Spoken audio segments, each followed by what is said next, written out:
A few days ago my kids found a little bunny and brought it home. And they were begging us to keep it. But we can't keep a wild rabbit and already have several pets. The bunny was big enough to fend for itself. And I tried to nicely tell my kids that it needs to go back home to its family. They were sad, but agreed to take it back. However, I was busy with work and couldn't go with them. So my wife went. I told her to take the bunny to some thorn bushes at the end of the property and let it go there. Because that's the safest place to do it. We live in a country area ripe with predators. Well, I went back to work. But a little while later my kids came running back into the house loudly crying with my wife trailing after and trying to calm them down and tell them it's not so bad. I asked what happened, and my eldest said that Mama made them let the bunny go in the middle of the yard, and a hawk took it. They even described the poor bunny's screams. I was mortified, and then angry at my wife for not letting it go the way I'd advised. She defended herself and said it was just a bunny. The kids will get over it. But I said that was absolutely wrong. And I warned her of predators. And now our kids had to see that poor bunny get carried away by a hawk. Both of our kids shut themselves in their rooms and stopped talking to their mother for days. And when she tries to talk to them they call her the bunny K-Yer. I have tried to mediate. But my kids are still mad. And I'm still mad at my wife for how things went down. She's angry with me for not having her back, and said as husband and wife, we're always supposed to support one another. But we got into an argument where I pointed out numerous times she has not had my back. She started crying too, and has gone off to our room to pout. I'm thinking I screwed up now. So a friend told me to ask here. Ida? Edit, yes, I understand hawks need to eat too. And they are all over our area. I just didn't want my kids to see something so young. They are 4 and 5 years old. I grew up country boy, and my wife was a city girl. And when I was growing up, any similar situation with a wild critter that was caught, we'd try to let go in a place where it'd have a fighting chance. Edit 2, I did not yell at my wife. Where exactly in my post does it say I did that? I admonished her, yes. But I didn't yell. Not even when we argued later on. We did that in whispers so the kids wouldn't hear us. And I couldn't go with them to release the bunny because I couldn't get away from my office. I work from home half the week, and have to be near the phone at all times to answer a call while on the clock, unless on my lunch break. I also never once called my wife the BK nickname our kids are calling her after what happened with the bunny. And I've tried to make them stop. I will not call my wife such a thing, it's degrading and I'd be acting like a bully. Edit 3, apologies for so many edits. But my children were not playing in the yard unsupervised. My wife is a stay-at-home mom, and was with them when they found the bunny. They came running back to the house with it, and I had to tell them it needed to be let go. Edit 4, I can't believe I'm having to make another edit. But people keep pointing something out. No, this wasn't copied from some online video. I've not seen said video. But I don't doubt it exists. But hawks take small animals all the time. So is it really so surprising that this situation would happen to some people other than those who recorded a video of the same kind of situation? I certainly don't think so. And my property is almost entirely grassy flatland, save for the house and one tree. I own 4 acres. The grass was last mowed on Sunday. So it was pretty short. That poor bunny may as well have had a target on its back because hawks are circling the area all the time. I've been battling hawks since I was a kid guarding baby chicks with my old pellet gun. Little bunnies are practically one of their favorite things to grab. Hence me telling my wife to let the bunny go in the bushes. Edit 5, I am so damn sick and tired of people saying hawks gotta eat too. Or circle of life or UDA for defying nature. When I was a kid, I had to protect animals from hawks for my grandparents. Farmers have a right to protect their animals from predators too. We weren't just gonna let the hawks come in and take all the baby chicks they wanted. Which they would have done daily. Yes, I was out there with a pellet gun. But that only deterred the hawks more than anything. I never actually shot one down. Oh yes, I hit a few. But barely. All it ever did was make them turn tail and fly away. And I haven't shot at a hawk in 25 years. I never enjoyed shooting anything alive. My grandpa was the one out there with real guns taking down hawks and coyotes. But I grew up intimately familiar with hawks taking small animals. Hawks have no problem finding food all over our area. But they are opportunists. As are most predators. Hence why I wanted to let the bunny go in the bushes. But as I stated in a prior edit, I could not leave my desk. Which so many people still don't seem to understand, or did not bother to read. Update. Not sure if this is the right sub. But I can't think of anywhere else to post this.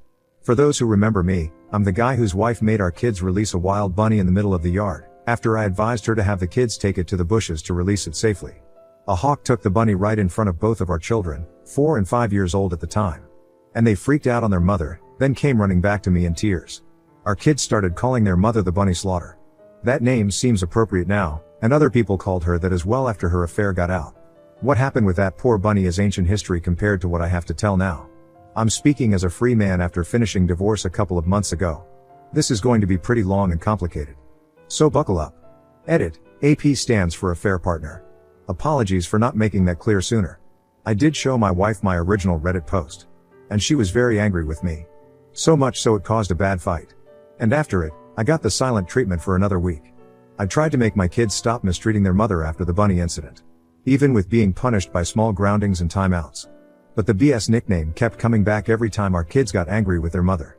My wife let up on her cold shoulder routine after a couple of weeks and conceded she should have listened to me about the bunny, and should have taken it to the bushes like I said. She claimed that she just felt like she needed to defend herself because she didn't want to be wrong. I accepted that apology and apologized myself for making the Reddit post. I wanted us to go to marriage counseling, but she refused. She acted like there was nothing wrong with our marriage. And I decided not to push the issue further since things were seemingly getting along better. But after a few weeks my eldest came to me saying she wanted to tell me something. There was another reason why she was so mad at her mother than just the bunny. But she was scared to tell me. I comforted her and told her she could tell me anything.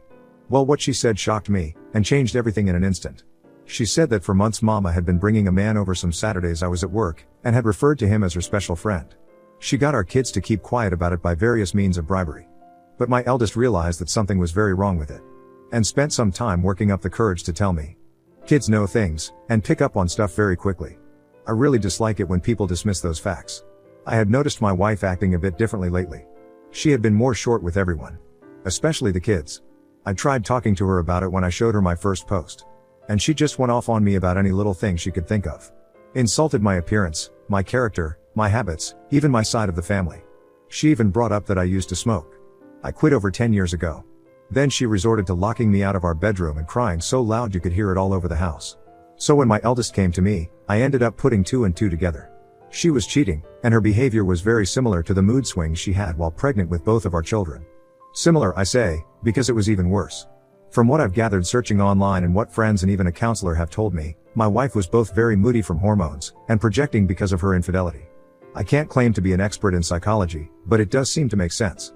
I wanted it to all be a misunderstanding. But I quickly ordered and set up a few hidden cameras without anyone knowing. I had them delivered to my work just so no one at home would see them. Then I set them up on a day my wife went out to have a girls' night with her friends. It was very easy to hook them up and connect them to the Wi-Fi. In just a few short hours I could monitor every part of the house from my home PC, laptop, and work PC. At first I worried I might have been going overboard. I thought if it turned out I was wrong, then I could remove the cameras and no one would ever know. But no. My worst fears were confirmed as I got plenty of evidence in just the first week. The man my wife has taken as an AP is a former colleague of hers. I remembered him quite well as they seemed close with my wife whenever I met him at various functions. My wife quit her job years ago to be a full-time mom after getting pregnant with our first. It was a mutual decision for us both at the time. My wife stayed connected with her former coworkers as they were her best friends. But not anymore. What I'm about to tell you has pretty much made her hated by everyone. Firstly, the AP is younger than my wife by about a decade. She mentored him at her former job to fill her position when she left. And the two of them stayed close. Very close. My wife and I are both over 40, but you wouldn't know it from looking at her. She's positively stunning. She got mistaken for someone in their 20s quite a lot. And I guess she capitalized on that. I ended up confiding to my sister about what was going on, and showed her the footage from the nanny cams. She told me she'd suspected for a while. And said she'd seen my wife once at a local bar getting a bit too close with a man that wasn't me. But they never kissed or anything while she was watching. Just lots of touching on the shoulders and lower back. And since she wasn't sure, she didn't tell me sooner. I ended up ordering a GPS tracker as well. And after I got it working, I hid it in the trunk of my wife's car. My sister and her husband agreed to help me, and follow the tracker on my wife's next supposed night out with friends. She went to a completely different place 20 miles further away than where she usually goes. And from there she met up with AP. My sister and brother-in-law observed them for some time from their car. And noticed AP kept rubbing her belly while they were talking. And they recorded video of this too. When I saw the footage I knew she had to be pregnant with his baby since she was so moody at home. My sister and Bill had to calm me down because I turned into a complete mess. I wanted to self-medicate with alcohol, but my sister very correctly told me that drinking the worst thing I could do at the moment. Later I decided to take a leave from work, but told my wife I was actually going to be on a business trip. She couldn't have been more excited about it, and didn't try very hard to hide her glee that I'd be leaving for a while. Who is this woman? She's certainly not the one I married almost 20 years ago, right? Did someone who looks exactly like her just take her place one day? Is she an alien from the pod people? Did I ever really know her? The more I thought about it, the less it made sense to me. So my end conclusion was that trying to make sense of anything wouldn't do me any good. I had cameras all over the house. And my sister and brother-in-law agreed to take my kids for a few days because they love visiting auntie and uncle in the city. This gave my wife the exact opening she wanted. She called AP only a few hours after I left, and he showed up that evening to spend the night. I won't go into any detail about what they did around the house. You can fill in those details yourselves. But on top of all that, they were joking about me continuously. They openly talked about their baby, and how they needed to figure out what to do before her belly starts to show, as she was already over 3 months along by then, and there was no way it could be passed off as mine. AP is a different race from me. So it'd be pretty easy to tell the baby wouldn't be mine from birth. My wife brushed AP's concerns aside and said that they had months to figure it out. Then she shamelessly admitted this wasn't even her first affair, as she'd slept with another man when she was 29. She told AP she was sick of having to act like the good housewife, and was tired of being around a boring man like myself that made her feel old. And if it wasn't for me being so financially stable, she'd have left me long ago. Even her AP asked her about what her plan is with our kids. Her exact words were, "He can have them." She didn't even want to be around our kids anymore because she thought they liked me better. And she'd soon be having her do-over baby anyway. I very nearly threw the laptop on the floor in my motel room because I was so disgusted. But I contained myself, drank a few beers from a 6-pack, got some dinner at a diner, then watched a movie. After that I spent half the night just laying in bed and thinking till I finally fell asleep. I thought I knew my wife so well. I loved her and would have given her all I had to give. But in the end some people are just evil. And you can never really know who they are till they reveal their true self. I made up my mind right then to destroy her in a divorce. I'm normally a very kind and calm man. But get me angry enough, and I can become your worst nightmare. I went to see a law firm for divorce lawyers the very next day, and asked for the meanest lawyer they had. I live in an at-fault state. So my wife was screwed the moment I had her affair on camera. The lawyer was initially apprehensive that I wanted to hire him so quickly, until I explained my situation in more detail. And I even showed him some of the video footage. That's when he got a devilish grin and we shook hands. He said he'd start right away because this was the kind of case divorce lawyers love to dig their teeth into. I had my wife served a few weeks later on a day I was working from home, and the kids were in school. The eldest in kindergarten, and the youngest in preschool. The papers were delivered right to my wife's hands by the local sheriff. The cameras caught it all. She looked scared while she opened the envelope, read the contents, and then lost her mind. She came running into my office to scream at me. But I remained cool and calm the whole time. I was already completely mentally checked out of our marriage. My wife wanted to argue. I just told her I'd made up my mind. And I wanted her out of my house. I'm the only one who's ever paid into the mortgage. She screamed at me that I can't do this to her. And then actually threatened to tell people I'd beat her if I take her to court, and get me fired from my job to boot. I told her to go right ahead and make up any lie she wants. It won't help her.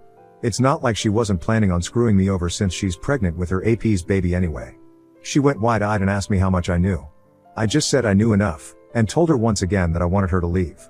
She refused and said it was as much her house as it was mine. Then locked herself in the bedroom again. I saw on the bedroom cameras her having a meltdown, and then pulling out her phone and calling police. She was acting like she was in complete panic, but there was a huge smile on her face while she was doing it. She was quite the actress. I'd have believed that performance over the phone in a heartbeat if I didn't already know she was a liar. I waited for police with the front door wide open and told them to come right in when they arrived. They were initially hot-blooded and ready for a showdown. But the house was clean and there were no signs of any sort of fight. My wife came running out of the bedroom and grabbed the vest of one of the officers while crying and saying I was a maniac. I asked one of the other officers to let me show them evidence of what was really going on, and he agreed. Which really startled my wife as she was not aware that I'd recorded her. I showed the officer the footage from the cameras on a laptop of my wife saying she'd make stuff up to ruin my life.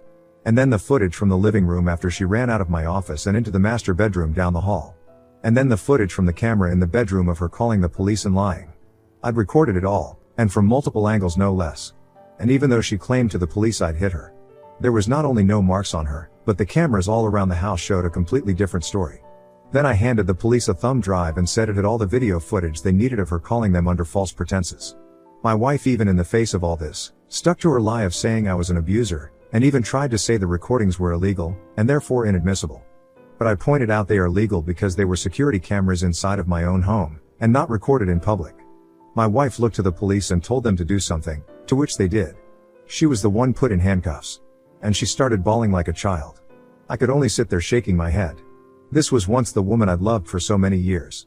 I thought she was a wonderful, intelligent and endearing person. I couldn't have been more wrong. As the police took her away, she screamed that they couldn't do this to her. But didn't fight back much, otherwise resisting arrest would have been added to her charges. I then shut down all her credit cards that were in my name, and stopped any future payments into the joint bank account. So she had to use entirely her own money to bail herself out of jail. She'd saved plenty all those years she was still working while the mortgage was only on me. So she was anything but broke. She came back for her car, which I'd taken the liberty of packing a few of her suitcases full of her clothes and some other things, and left the key on the seat. So she wasn't even able to come back into the house. My wife's parents did come to speak to me a day after she bailed herself out of jail. Initially they only had the backwards story she told them, which was basically the same thing she tried to tell police. Her father especially was ready to attack me. Old as he is, he's big and strong. But when I asked him if he knew anything about my wife's affair, or her pregnancy, he looked very surprised and gave me the chance to explain myself. I pulled out the laptop again to show my in-laws what I'd recorded. When they found out the truth, they were disgusted and said that they couldn't believe this person was their daughter. They apologized to me and said they'd keep in touch to help out with my kids. Then they called my wife on speaker right in front of me and confronted her about her lies. She tried to double down, till they said they were with my right then and saw the recordings. They knew everything, and wanted her out of their house immediately. She tried to backpedal, but my in-laws said they did not raise her to be a selfish adulterous tramp that would try to frame her own husband. And she was no longer their daughter. They disowned her over the phone right then and there. And then hung up before my wife could say anything else. She tried to call back. But they ignored her every attempt. And when they got home, not only was she gone, but she destroyed several things around their house.